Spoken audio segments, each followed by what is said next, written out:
Bonjour à tous, bonjour à toutes. Je suis avec Monsieur Fidel Castro Elembe, un juriste de formation.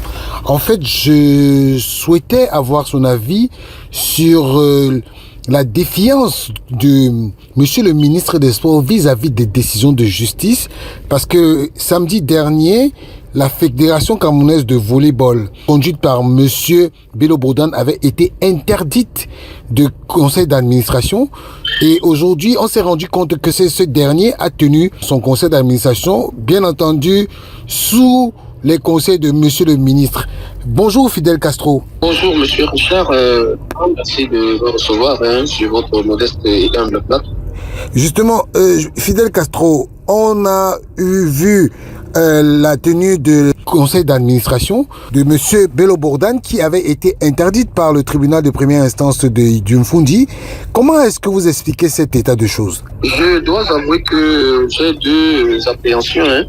Le sportif que je suis a été très surpris parce que je pense que dans le mouvement sportif, il y a un principe qui règne en matière de sport, c'est le fair play. Le fair play voudrait que lorsque on est frappé, qu'on soit content ou qu'on ne soit pas content, on se voit quand même, mais c'est comme lorsqu'un joueur reçoit un carton jaune ou rouge, si vous voulez le carton rouge, même si au départ, vous savez, tous les joueurs, quand ils reçoivent le carton rouge, ils lèvent la main pour dire je ne me reconnais pas. Mais finalement, il finit par quitter la pelouse. Même si après, on peut revoir la sanction et dire que vraiment ce carton rouge était exagéré. Ça veut dire que lorsqu'on est dans le sport, les sportifs ont d'abord un deadline, c'est celui du fair play.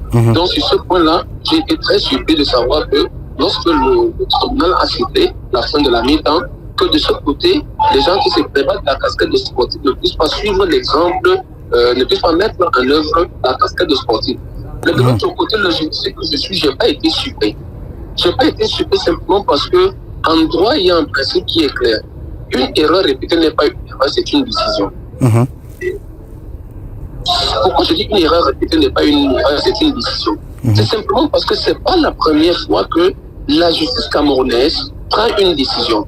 Je voudrais vous rappeler, Monsieur Richard, que c'est la troisième fois que la justice camerounaise, si vous voulez, l'autorité judiciaire camerounaise se prononce sur la paix de la paix camerounaise. La première a été la décision de suspension des résolutions de l'Assemblée générale élective qui avait porté, entre guillemets, M. Bello Bourdan à la tête de la fédération. Vous vous souvenez que la première ordonnance avait été rendue par le président du tribunal de première instance des Kounou qui avait annulé l'Assemblée générale.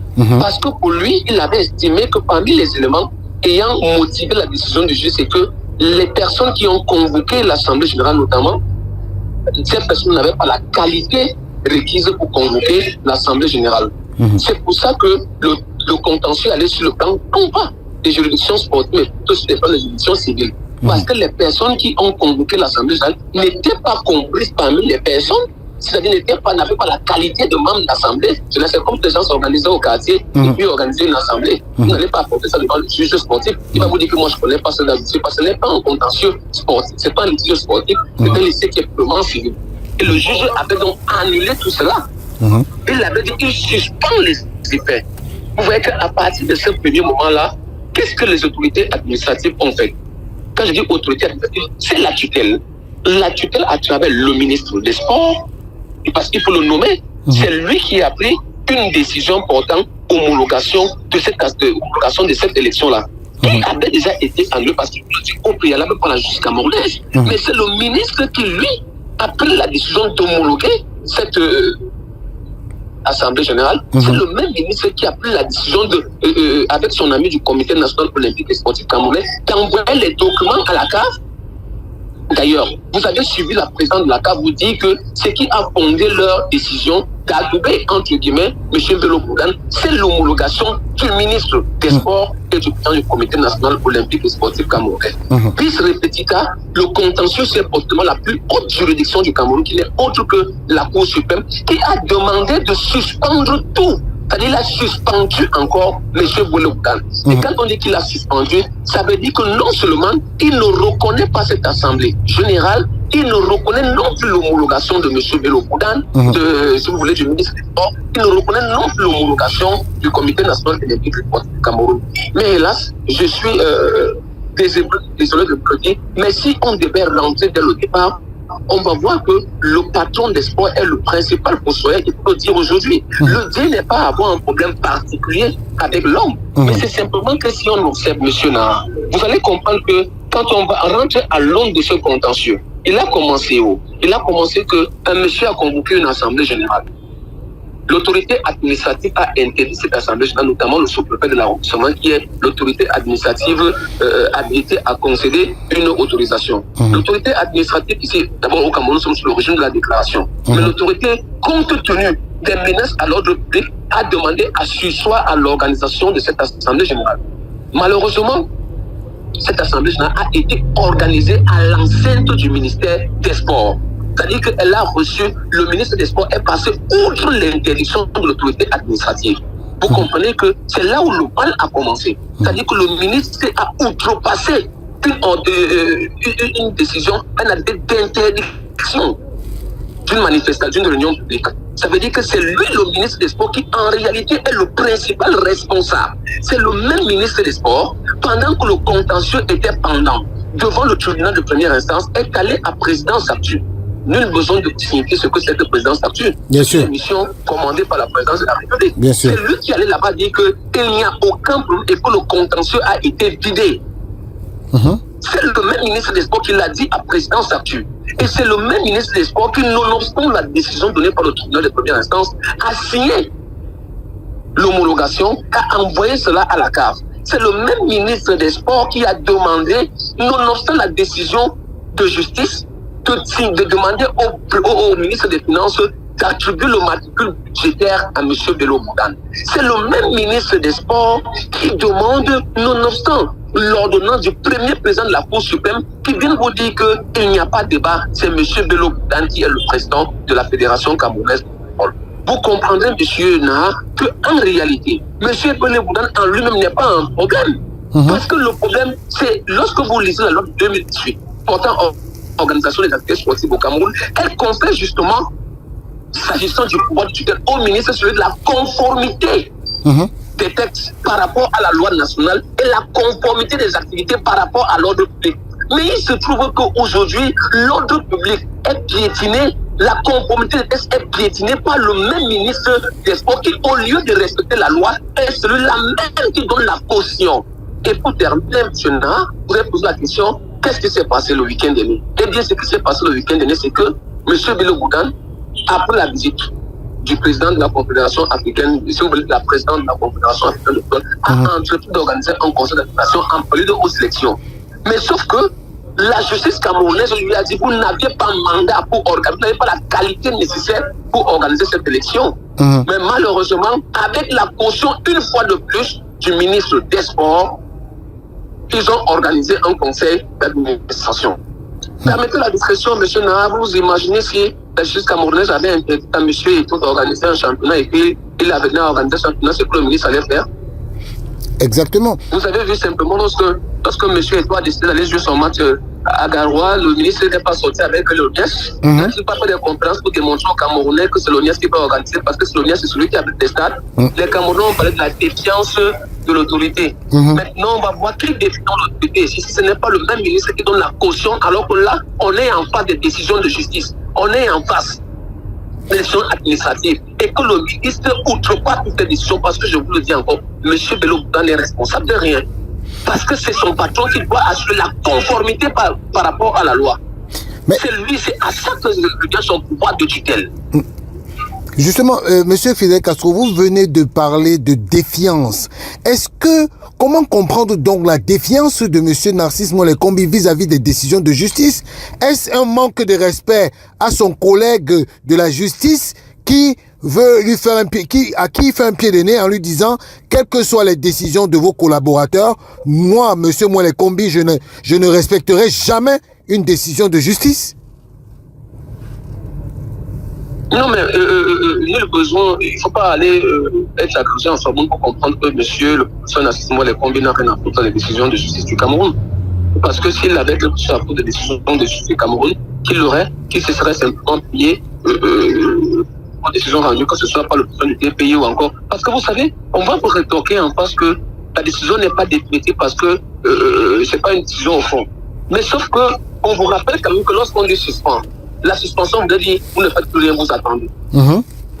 Mais comment comprendre qu'on vous dit vous ne faites plus rien, vous attendez, et que c'est le même ministre qui outrepasse cette suspension-là? Ça pose quand même un problème. Et puis, je vais prendre un exemple à la culture. À la culture, il y avait eu une décision qui avait été donnée dans l'affaire CMC contre l'État du Cameroun, par le ministère de la Culture. Vous savez ce que l'ancienne ministre de la Culture avait fait, Mme Amatou Mouna? Non. C'est qu'elle a pris cette décision, elle a payé, elle a remboursé, elle a jeté cette décision rendue par la Cour suprême du Cameroun, et là, c'est pas au fond. Elle a pris cette décision, elle a jeté dans la poubelle, et puis elle a dit, la Cour suprême n'a rien à foutre, moi, je dis. Il faudrait rappeler un principe, Richard Nara, qui est clair. C'est que l'autorité de la chose jugée en matière juridictionnelle est supérieure par rapport à la décision administrative. Ça veut dire que lorsque la justice est prononcée, la décision de la justice est supérieure par rapport à la décision administrative. Si le professeur Narcisse Mollet-Kombe voulait rester regarder autant pour moi, que lorsque la présidente de la CAF serait venue au Cameroun, il lui aurait simplement dit que pour l'instant, ce monsieur n'est pas président parce que la justice a suspendu son élection. Aussi simple que ça.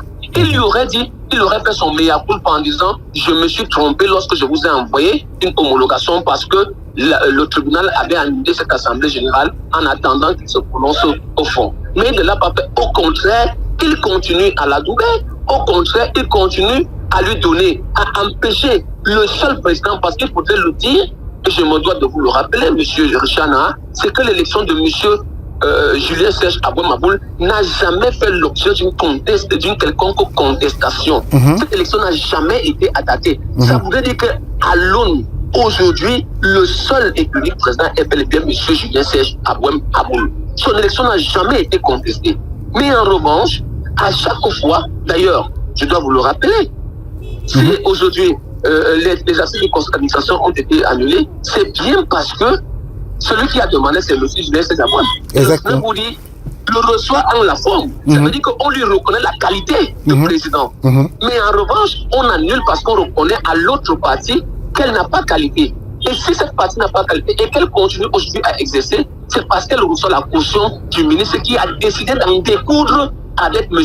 Julien Serge Abouem-Maboul. Et c'est une question d'égo personnel. Le ministre a décidé de défier, que ce soit la loi, on a vu le football, on s'en passe des textes, que ce soit de la CAF, que ce soit de la FIFA, que ce soit du décret de M. Paul Biya, que ce soit des lois votées par l'Assemblée nationale, on décide simplement d'évoluer sur le coup des émotions, sur le coup du ressenti personnel, parce qu'on a bénéficié d'un décret. Et à partir de ce moment, on va dire, on ne peut pas être au-dessus de l'institution judiciaire. À un moment donné, il faut dire stop. Mais monsieur Fidel Castro, une avant-dernière question. Mais quelles peuvent être les conséquences des actes qu'a posé monsieur Bello Bourdane? Parce que ne respectant pas les décisions de justice, qu'est-ce qu'il court comme risque? Non, mais monsieur Richard, vous devez comprendre que les conséquences sont déjà, elles sont déjà visibles sur le terrain. La première conséquence en est que, si je peux les lister, la première conséquence, c'est que le matricule budgétaire a été refusé à M. Bello Bourdane. Et vous connaissez qui a demandé le matricule budgétaire? C'est le ministre des Sports qui a demandé à son homologue des Finances d'attribuer le matricule budgétaire à M. Bello Bourdane. Et vous connaissez que ce matricule budgétaire a été refusé à M. Bello Bourdane et a été attribué à qui de droit. Ça, vous le connaissez. La deuxième conséquence, c'est que maintenant, ça a un impact sur les sportifs. C'est ce que jusqu'à date, les garçons qui ont disputé le championnat d'Afrique n'ont jamais reçu les primes de participation ou les primes de la compétition. Simplement parce que celui qui devait leur payer, on n'a pas de, celui où on a montré qu'il devait recevoir l'argent n'a pas d'argent. Jusqu'aujourd'hui, les garçons ne sont pas payés parce que Bello Bourdane n'a pas de matricule budgétaire. Il ne peut pas être ordinateur d'une quelconque dépense. Et M. Serge Abouem a demandé à tous ses volleyeurs d'aller remettre leur relevé d'identité bancaire. Malheureusement, ces sportifs sont embrigadés par ces sportifs-là. Troisième conséquence que vous voyez aujourd'hui, monsieur Issa, je voudrais vous la rappeler, mais je ne m'avez pas posé la question. Ce qui se passe aujourd'hui en football a été perpétré et essayé dans le volleyball. Vous vous souvenez que c'est toujours le même patron des sports qui a débarqué M. Jean-René Akono. qui venait de gagner 3 cannes consécutives avec les Lions de volleyball. Exactement. Pour nous ramener M. Peter Onombosh, qui avait déjà passé 10 ans au Cameroun et qui n'a absolument rien gagné. Conséquence de tout, c'est que M. Peter Onombosh est venu au Cameroun, il a reçu plusieurs mois de salaire. Vous qui êtes de la diaspora, je peux vous demander où se trouve Peter Onombosh. La dernière fois que je l'ai aperçu, c'était en compagnie d'une volleyeuse camerounaise dans une plage où on nous a annoncé qu'il s'était amouraché de plusieurs volleyeuses. Mais... Donc voilà les conséquences directes. Aujourd'hui, le volleyball camerounais qui hier était la première discipline parce que, je vous rappelle, M. Richard, c'est que même le football camerounais n'a jamais, les Lions n'ont jamais donné 3 trophées consécutifs au Cameroun. Non. La seule discipline à avoir de 3 cannes consécutives au Cameroun, ce n'est que le volleyball.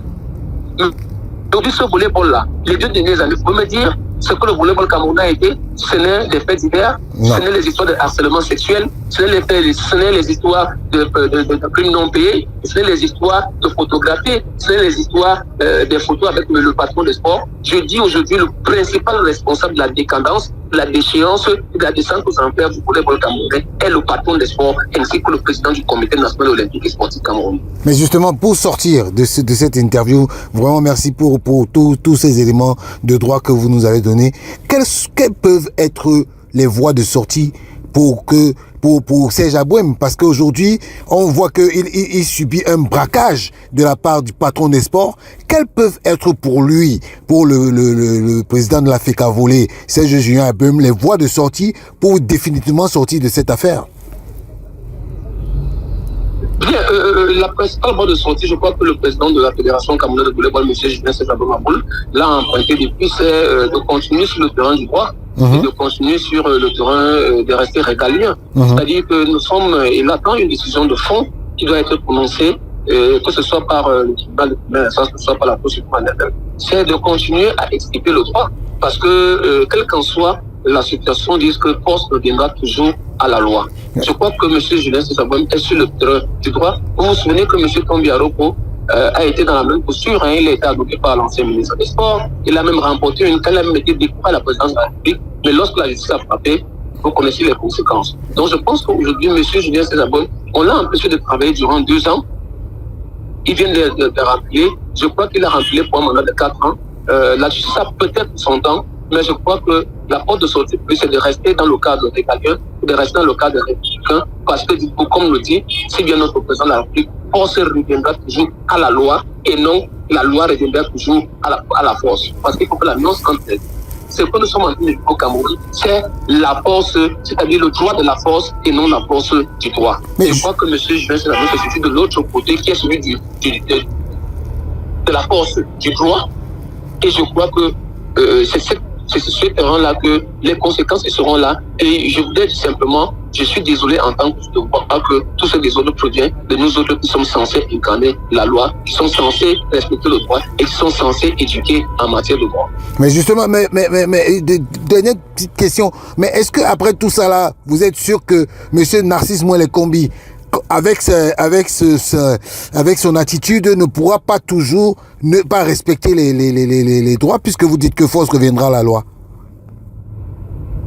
Monsieur Rissana, vous connaissez le pays dans lequel nous vivons. Vous connaissez exactement ce qui se passe au Cameroun. Et qui vous dit par exemple que M. Narcisse Mouele-Kombi sera encore ministre des Sports d'ici demain matin? Ah, d'accord. Ça, d'accord. Vous savez, nous sommes dans un État démocratique, nous sommes dans un État de droit. Et le président de la République que je sers, le président de la République que tous les Camerounais croient, c'est un homme régalien, c'est un homme républicain. Et à chaque fois qu'il a été interpellé sur les questions de droit, vous avez vu la question de la Fédération camerounaise de football. Sera-t-on, ne sera-t-on pas à Garoua? Vous avez vu ce qui s'est passé in fine. Le président Narcisse Mouele-Kombi a continué sa petitesse jusqu'à, permettez l'expression parce que je ne parle pas de petitesse en termes d'être humain, mais d'obstination à vouloir outrepasser les textes réglementaires de la CAF, de la FIFA et même de la Fédération. Mais vous avez vu qu'à un moment donné, le président de la République a pris ses responsabilités et le Premier ministre a répété cela. Donc c'est pour vous dire qu'à un moment donné, ce n'est pas la seule volonté ministérielle qui va compter, mais on a un chef d'État qui est régalien, c'est un homme de droit et qui sait respecter les règles de droit. Monsieur Fidel Castro Elembe, merci pour votre pour tout votre éclairage et j'espère vous retrouver bientôt dans nos lives parce que vous êtes fortement réclamé dans nos lives. Merci beaucoup et c'est moi qui vous remercie, monsieur Richard Nara. J'espère également vous retrouver. Salut. Ok, merci beaucoup. Bonne journée.